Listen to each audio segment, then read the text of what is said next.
Nous passons à une autre motion de renvoi en commission. Donc, j'ai reçu de M. André Chassaigne et des membres du groupe de la Gauche démocrate et républicaine une motion de renvoi en commission déposée en application de l'article 91, alinéa 6 du règlement sur le projet de loi organique. La parole est à M. Fabien Roussel pour 30 minutes maximum. Bonjour, vous allez bien? C'est là que ça se monte.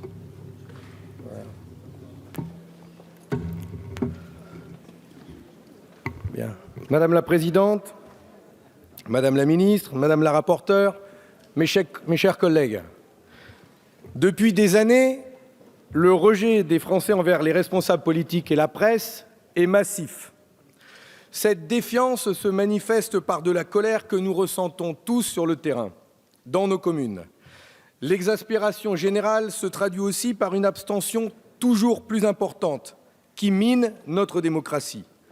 Le constat est accablant et s'impose à nous tous. Qui peut nier l'ampleur d'un tel malaise? Bien sûr, les scandales à répétition qui ont touché des responsables politiques ont accéléré cette tendance. Comment pourrait-il en être autrement quand un ministre du Budget en exercice vient nier sous serment l'existence pourtant bien réelle d'un compte bancaire en Suisse?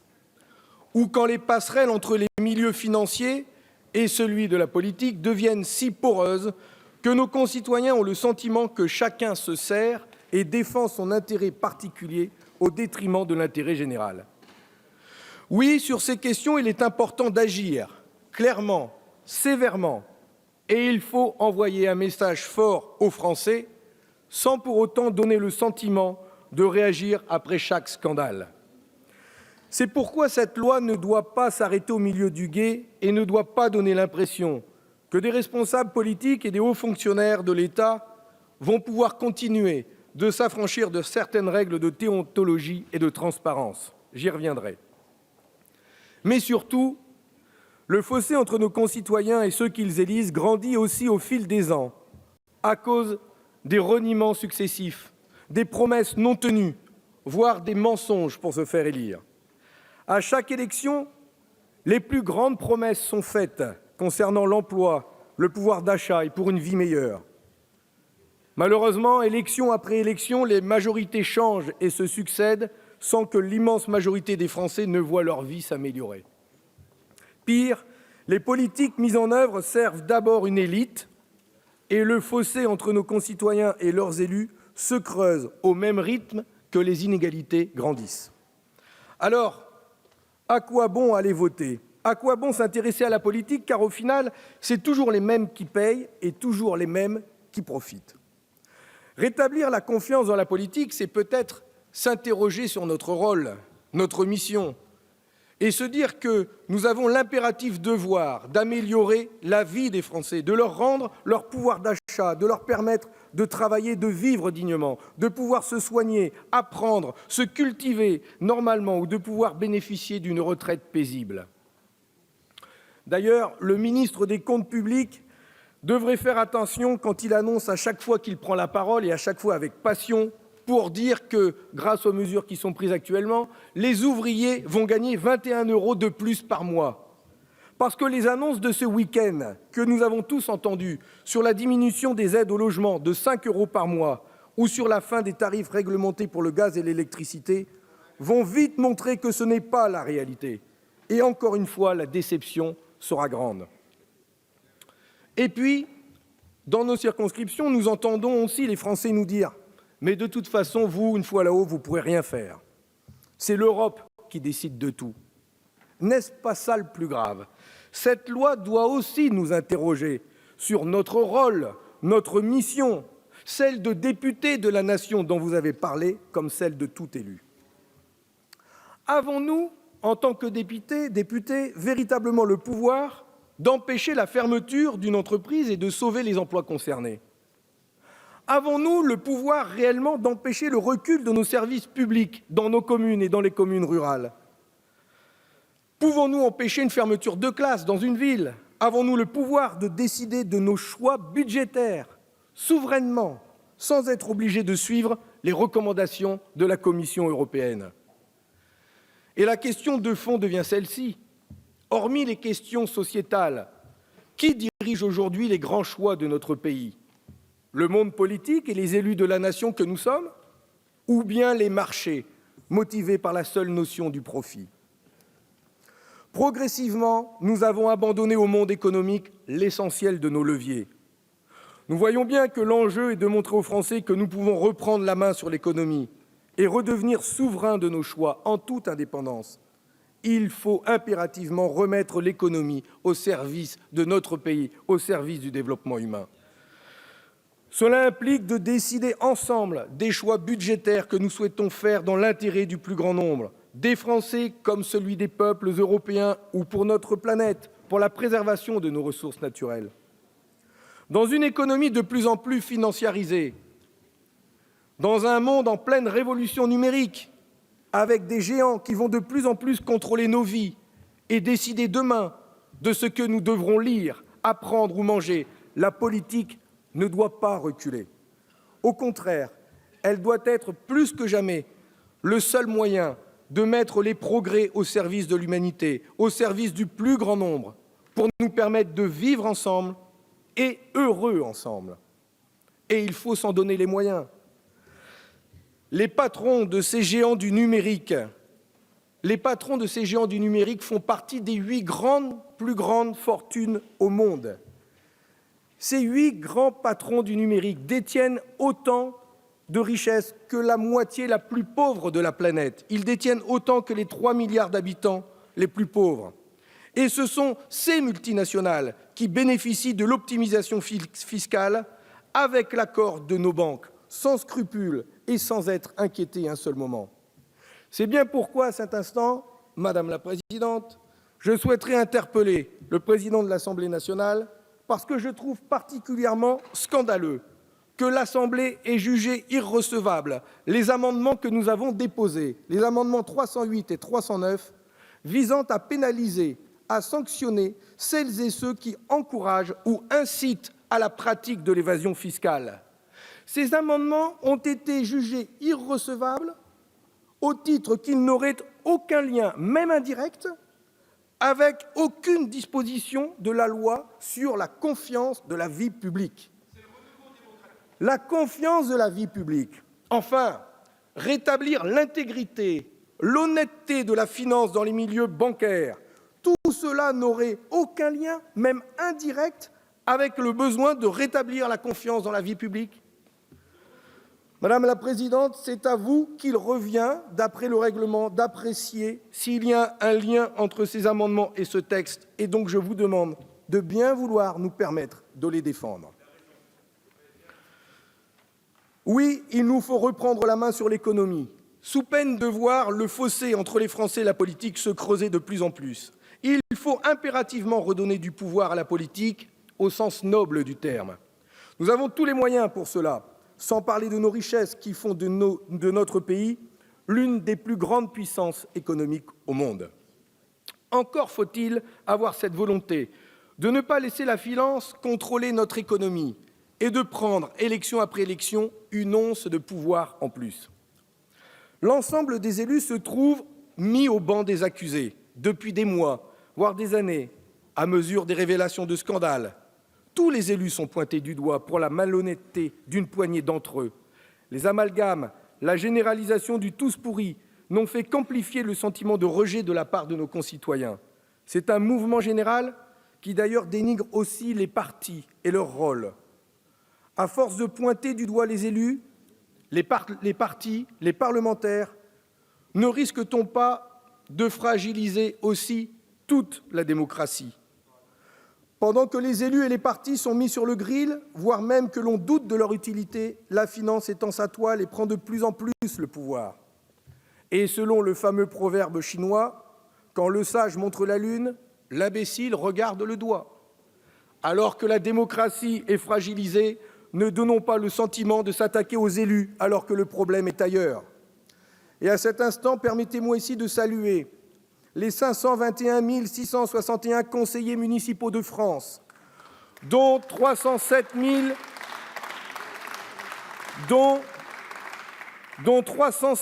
463 dans des villages de moins de 1 000 habitants, car ils ne sont pas du tout à l'image de ceux qui ont défrayé la chronique ces dernières années. Avec ce texte, ne mettez pas sur le banc des accusés tous ces élus qui donnent sans compter. Prenons garde à ne pas jeter l'opprobre sur ceux qui se démènent pour faire vivre nos territoires, pour préserver la proximité, la ruralité et les services aux habitants. Ils sacrifient leurs soirées, leurs week-ends, souvent leur vie familiale. Beaucoup sont bénévoles ou très modestement indemnisés. Sans eux, la France ne serait pas ce qu'elle est et notre République serait encore plus abîmée. Alors oui, attention à ne pas exposer injustement ces élus locaux qui souffrent de cette défiance grandissante et qui l'expriment d'ailleurs à travers de nombreuses démissions depuis les dernières élections municipales. Dans le Nord, mon département, 312 élus municipaux, toutes fonctions confondues et toutes tendances confondues, ont rendu leur écharpe entre mars 2014 et mars 2015. C'est arrivé aussi dans d'autres départements et ces exemples montrent et nous rappellent combien la démocratie locale, à laquelle nous sommes tous attachés, est fragile. Alors à nous de la préserver en évitant les amalgames. Nous en avons parlé aussi lors des débats en commission. Tous les élus de la République ont besoin d'un vrai statut qui permettrait à un plus grand nombre de nos concitoyens de s'engager sans avoir peur de perdre leur travail. Il manque à cette Assemblée, d'ailleurs, des députés issus des usines, issus du monde du travail, et c'est un grand chantier à chaque fois promis mais jamais réalisé d'avoir un statut pour les élus. Nous espérons qu'il sera enfin ouvert par vous dans cette législature. Oui, nous devons redonner du sens et de l'autorité à la politique, redonner le pouvoir à chaque Français et les rendre décisionnaires des choix économiques de la nation. C'est pourquoi il faut arrêter avec les « on ne peut pas, c'est euro incompatible » ou encore « ce n'est pas possible, on est trop endetté » ou enfin « impossible à mettre en œuvre parce que nous sommes tenus par les marchés ». Alors, du coup, je vous pose enfin cette question. Quand notre pays et notre Parlement osera-t-il mettre en œuvre une grande loi de séparation de la finance et de l'État, comme en 1905, quand le député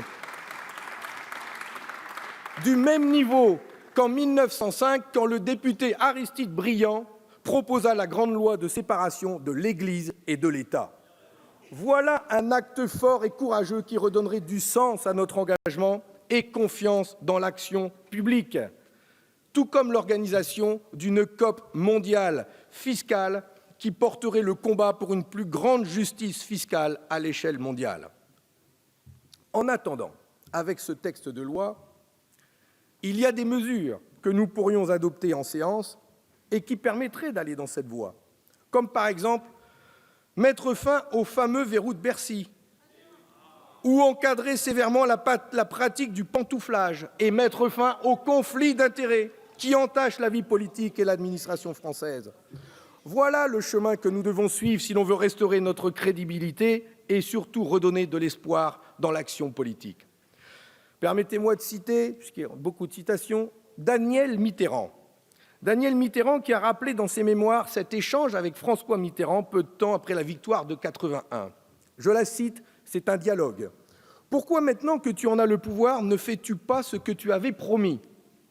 Il me répondait qu'il n'avait pas le pouvoir d'affronter la Banque mondiale, le capitalisme, le néolibéralisme, qu'il avait gagné un gouvernement, mais non pas le pouvoir. J'ai appris ainsi, poursuit-elle, qu'être le gouvernement, être président, ne sert pas à grand-chose dans ces sociétés sujettes, soumises au capitalisme. J'ai vécu l'expérience directement durant 14 ans, dit-elle, même s'il essayait d'éviter le côté le plus négatif du capitalisme, les rêves ont commencé à se briser très rapidement. Fin de citation. Alors oui, personne ne contestera donc le bien fondé d'une loi qui rende toute son autorité à la politique, à la République.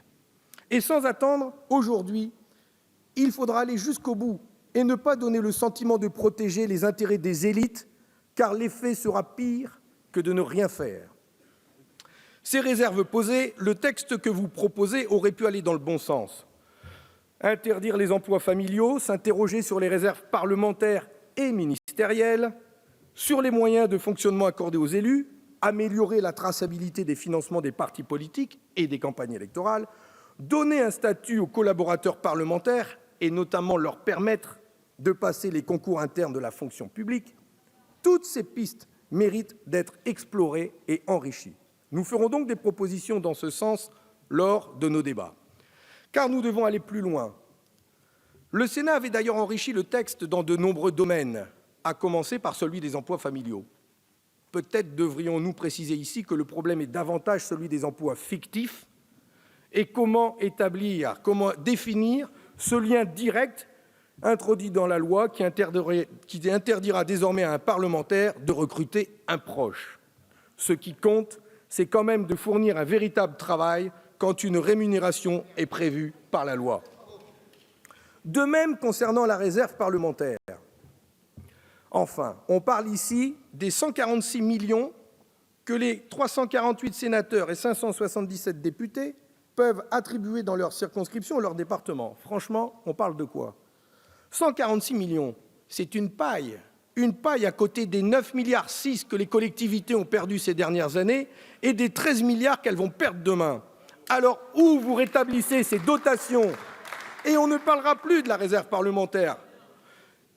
Réserve parlementaire qui, dans cette période d'austérité avancée, pourrait permettre quand même de financer des projets de communes ou d'associations en toute transparence et sans clientélisme, comme le formulent certains amendements que nous soutiendrons. En adoptant de nombreux amendements, le Sénat nous a montré qu'il était possible d'aller plus loin dans la volonté de transparence et de clarification du gouvernement.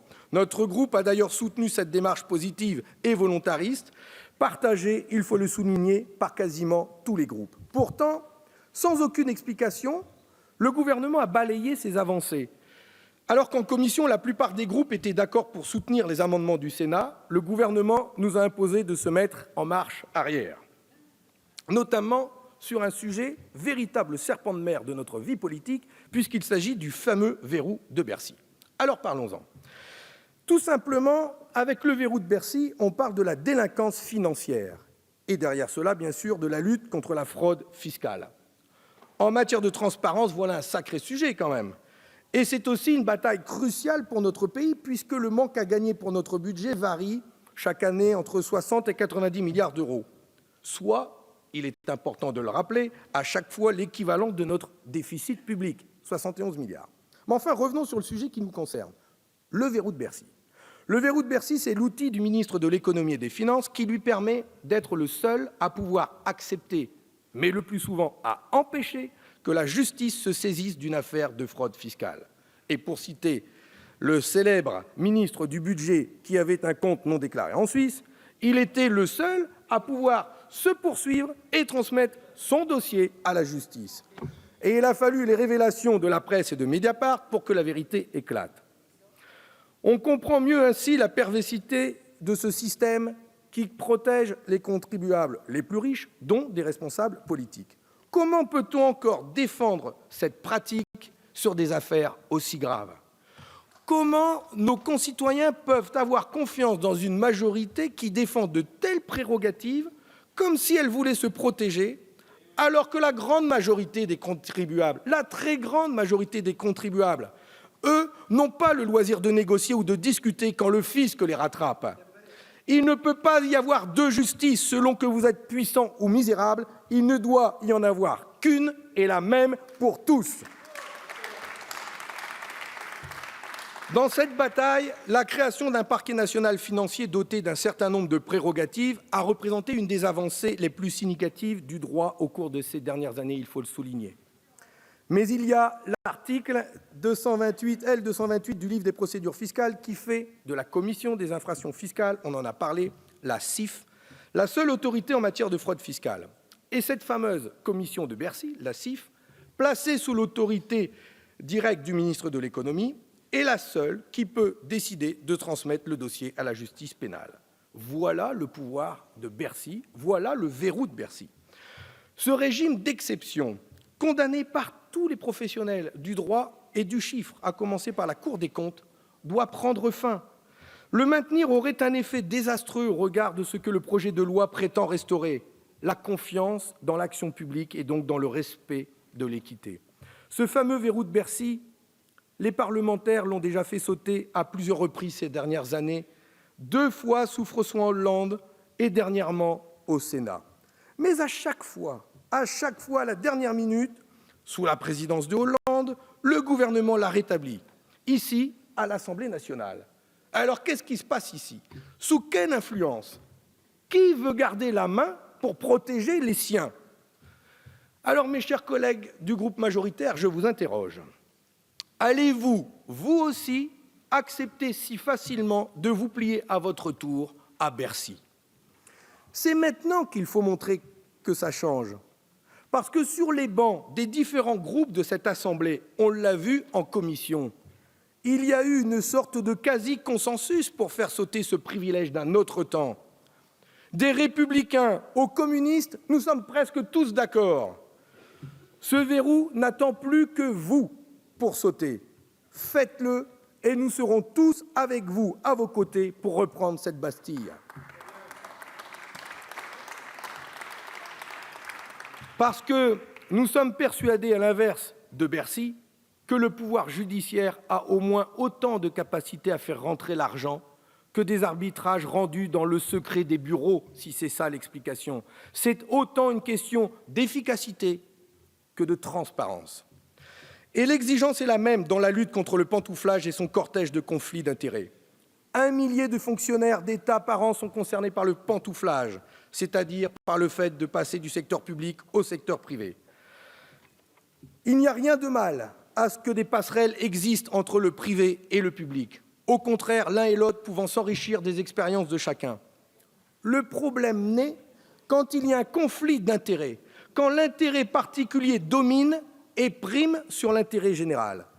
En théorie, un haut fonctionnaire sert l'État pendant 10 ans, dont 4 juste après son diplôme, sous peine de rembourser la pantoufle, c'est-à-dire une partie du coût de ses études payées par l'État.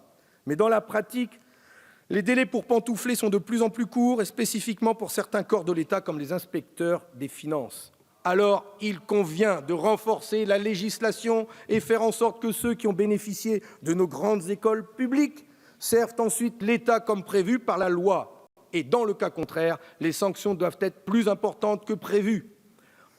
Le problème vient surtout quand l'envie de partir dans le privé déteint sur les missions de nos hauts fonctionnaires, notamment dans la finance. Pour parler clair, quand vous dirigez le Trésor, l'AMF ou, exemple récent, que vous présidez la Commission européenne et que vous avez l'intention de partir ensuite dans le secteur privé, comme M. Barroso, vous serez toujours plus souple et plus conciliant avec les banques, alors que vous avez une mission d'intérêt général de contrôle et de régulation. Avec cette porosité entre les hauts fonctionnaires, les responsables politiques et les milieux de la finance, comment avoir la certitude que les intérêts de l'État soient bien défendus? Est-ce l'intérêt général qui prime ou l'intérêt particulier de celui qui cherche à partir dans le privé? Le cas de Bruno Bézard, ancien directeur du Trésor, a été dit, parti diriger un fonds franco-chinois dont une des filiales siège dans les îles Caïmans est à ce titre édifiant. Ou encore, bien sûr, celui de François Peyrol, secrétaire adjoint de l'Élysée, qui est parti présider la banque BPCE, issue de la fusion entre la Banque populaire et la Caisse d'épargne, fusion qu'il a personnellement pilotée, affaire en justice actuellement. Ou encore, celui moins connu que je peux vous raconter de ce consul de France, rencontré par mon collègue sénateur Éric Bocquet en 2012 à Jersey, dans le cadre de sa mission d'enquête sur l'évasion fiscale. Eh bien, le consul de France à Jersey était aussi représentant de la BNP sur place, au cœur du paradis fiscal bien connu. Comment de telles pratiques peuvent-elles encore exister de nos jours? En principe, ces pantouflages sont encadrés par la commission de déontologie de la fonction publique. Mais cette commission est chargée d'évaluer des milliers de cas par an, celui du fonctionnaire qui veut monter une boulangerie, comme celui qui part diriger une banque. Quel est véritablement son pouvoir et ses moyens? Cette commission ne rend que 2% d'avis négatifs par an. Voilà où nous en sommes aujourd'hui. Et il ne tient qu'à nous de modifier la donne, sincèrement. Et pour notre part, notre conviction est faite que le mélange des genres, au plus haut niveau de l'État, est non seulement nuisible, mais incompatible avec la démocratie. Ce mélange des genres, nous ne sommes pas les seuls à le dénoncer au sein de notre Assemblée. Et c'est une bonne chose que, quelles que soient nos sensibilités, nous souhaitions améliorer, clarifier, rétablir un peu d'ordre dans ce domaine.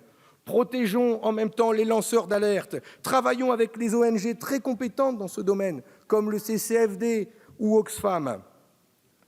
Redonner confiance dans la vie politique, dans la vie publique, c'est oser s'attaquer à ces pratiques. C'est redonner le pouvoir à nos concitoyens et les rendre acteurs des choix de notre pays en toute indépendance. C'est aussi pour cela qu'il faudra aussi mettre à l'ordre du jour le nécessaire débat sur l'avenir de notre République, de ses règles, de son fonctionnement, pour plus de démocratie, plus de pouvoir rendu aux Français, plus de pouvoir à la politique, vers une 6e République. La séparation des pouvoirs entre l'État et la finance est un impératif, tout comme la suppression du 49.3 et des ordonnances que nos concitoyens rejettent majoritairement, il faut l'entendre. Au contraire de ces pratiques, nous devons redonner du sens à la démocratie, au rôle essentiel des élus locaux qui doivent être beaucoup plus écoutés et faire attention à la dérive monarchique dans laquelle, tout doucement, nous nous engageons. Nous avons un atout. Oui, mais je suis sympa là. Nous avons un atout et une richesse inestimable avec nos communes et nos 35 600 maires. Redonnons-leur de l'importance, protégeons-les car ce sont eux les véritables sentinelles de notre République et de notre démocratie, eux qui connaissent le mieux la réalité et la diversité de notre pays. Madame la ministre, nous nous engageons dans ce débat avec beaucoup de conviction et de propositions pour que ce texte réponde sincèrement aux attentes qui sont placées en lui. Pour autant, nous déplorons ces conditions d'examen. Il a été présenté dans la précipitation et soumis à la procédure d'urgence. L'organisation de nos débats dans des délais très courts nuit à la qualité et à la sérénité de nos débats. En commission, l'examen du texte n'a pas permis d'éclairer nos travaux. Nous considérons que le travail parlementaire y a été bâclé et méprisé. Toutes les avancées importantes adoptées au Sénat ont été systématiquement rejetées. Nous demandons que le renvoi en commission pour travailler de nouveau à l'amélioration de ce texte. Et nous comptons sur le respect et l'écoute mutuelle pour que cette réforme soit aussi à l'image de notre Assemblée, de notre pays, riche de sa diversité. Et puis, pour que cette loi... Et puis, je voudrais finir... comme on a fait beaucoup de citations, je voudrais finir avec cette citation du pape François. J'aime bien le citer. C'était le 12 mars 2013. Pour vous dire l'importance du sujet, il avait dit, le pape François, il a dénoncé, je cite, « l'accroissement exponentiel du revenu d'une minorité, tandis que celui de la majorité s'affaiblit. Conséquence d'une nouvelle tyrannie invisible, parfois virtuelle, qui impose unilatéralement et sans recours possible ses lois et ses règles, sans oublier une corruption tentaculaire et une évasion fiscale égoïste. » Ce n'était pas Karl Marx, c'était le pape François. Eh bien, mes chers collègues, pour rétablir de l'honnêteté et de la justice dans notre économie et dans notre vie publique, nous vous demandons donc solennellement d'adopter la présente motion de renvoi en commission. Je vous remercie. Merci, monsieur le député.